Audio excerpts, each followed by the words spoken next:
So దాని గురించి స్థానికంగా ఉన్నటువంటి హిందువులు ఎవరైతే ఉన్నారో వాళ్ళు కూడా వీళ్ళకి మద్దతుగా మాట్లాడుతున్నారు. అసలు ఇక్కడ ఈ కోవా పైన చాలా రకాల ఆరోపణలు వస్తూ ఉన్నాయి. సో దాని గురించి వీళ్ళతో ఫస్ట్ మాట్లాడే ప్రయత్నం చేద్దాం. అన్న చెప్పండి, మీరు ఒకసారి మీ పేరు చెప్పి మీరు ఒకసారి ఏం జరుగుతుంది ఇదంతా చూస్తున్నారు. నా పేరు రామ్ కుమార్, కాపు కులస్తులము. ఓకే, ఇక్కడ అలాంటి ఫ్రాడ్ చేసే వాళ్ళు ఎవరు లేరు. వీళ్ళ పూర్వీకుల నుంచి కూడా గత 50 సంవత్సరాల నుంచి కూడా ఈ కోవా అమ్ముతున్నారు. కానీ ఎప్పుడు ఎవరికి ఎలాంటి హాని జరగలేదు వీళ్ళ ద్వారా. కానీ వీళ్ళు చిన్న చిన్న వ్యాపారం చేసుకునే వాళ్ళ మీద ఉన్నారు. కానీ పెద్ద పెద్ద హోటళ్ళలో జరుగుతున్న దాని గురించి ఎవరు పట్టించుకోవడం లేదు. వీళ్ళు పని చేస్తే వీళ్ళకి కబాబ్ అమ్ముకుంటే ఎంత వస్తుంది? 400-500 కూలి వస్తుంది. దానికి వీళ్ళు పెద్ద ప్రచారం చేసి ఏదో మత విద్వేషాలు సృష్టిస్తున్నారు. కానీ అలాంటి తప్పు ఇక్కడ ఎవరు జరగడం లేదు. వీళ్ళు కనీసం అంటే 20-25 కుటుంబాలు ఉన్నాయి ఇక్కడ. వీళ్ళు రెగ్యులర్గా కవర్ చేస్తుంటారు, అమ్ముతుంటారు. ఇక్కడ లోకల్లో కూడా మేము అలా కొనుక్కుంటాము, తింటుంటాము. ఎప్పుడు కూడా ఏమీ జరగలేదు. కానీ ఇది కేవలం ఎందుకు చేస్తున్నారో ఇంత అపచారంగా వీళ్ళను ఇబ్బంది పెడుతున్నారు. కానీ దయచేసి అలాంటివి ఏమి చేయకూడదు. వీళ్ళకు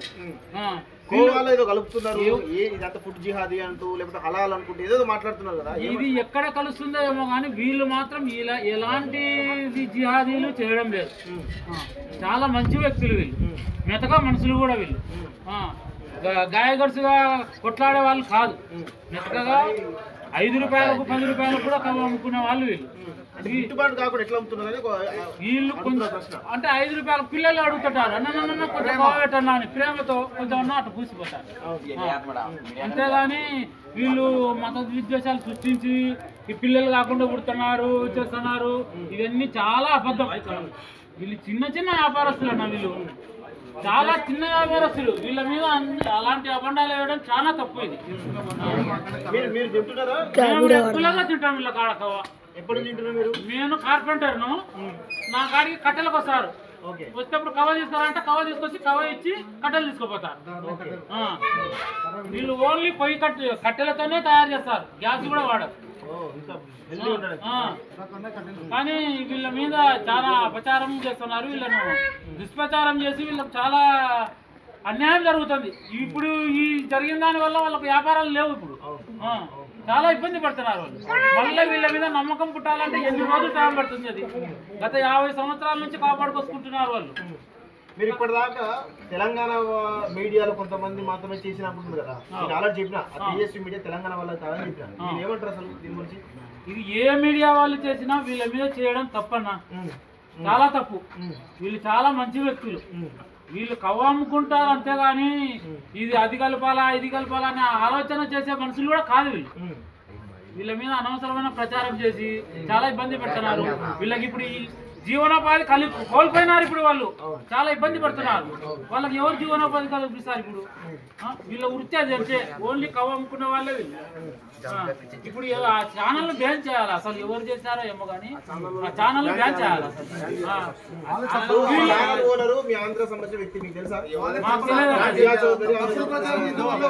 ఆంధ్ర వాళ్ళైనా తెలంగాణ వాళ్ళైనా చేసినదైతే తప్పే. ఎవరు చేసినా తప్పే అది. ఇప్పుడు వీళ్ళు 25 కుటుంబాలు ఉన్నాయి.